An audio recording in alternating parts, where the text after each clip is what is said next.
How you doing, guys? This is Hybridsteel. Welcome to Hydroneer, Volcalidus, the DLC. So, what is this?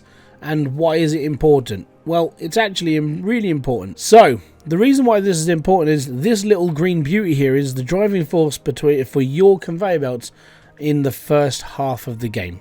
And the reason why I say first half is because once you get the big harvester, you don't really need this. It's good for a jump start, but it's alright. So what this is an ice melter, and basically ice melting is the way you make your own water.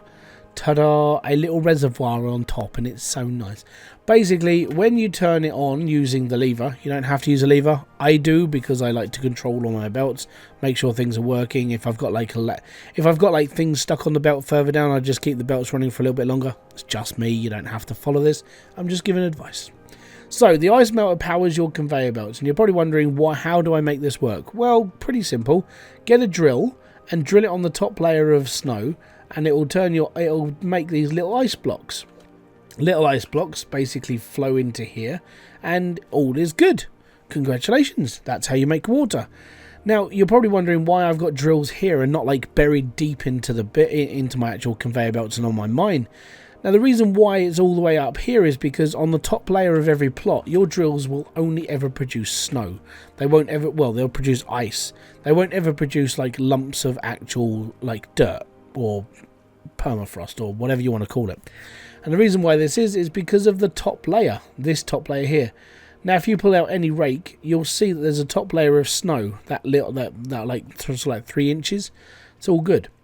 And that little 3 inches of snow, if you put your drill on top of it, it will drill ice. And this is how you produce for your ice melter. If you go lower into your mine, you will produce less ice and you'll produce more ice rock or permafrost or whatever you want to call it.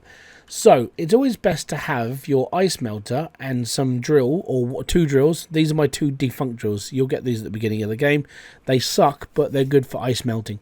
So you have 2 of them here, connect them up into the ice melter, and Bob's your uncle, Fanny's your aunt. You're producing water that you can just turn on and run your conveyor belts. So if I just run this now, all of my conveyor belts work and all is well with the rest of the world.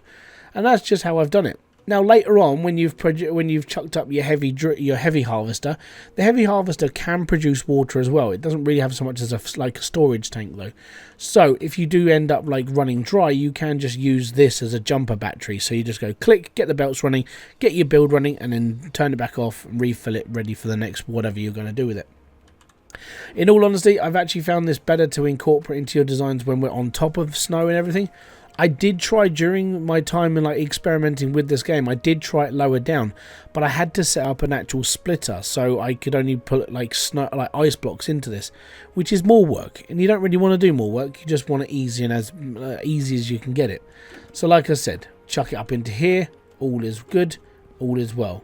And then it just melts and it creates snow, and then it creates ice, and then it creates power for your belts. If you have got any questions, let me know in the comment section below. I'd love to hear your thoughts. And until then, thank you very much for kicking by. This has been Hybridsteel, and I'll catch you all later. I'm going to say peace out, have fun, enjoy everything you guys do. Boom. Fist bump to you.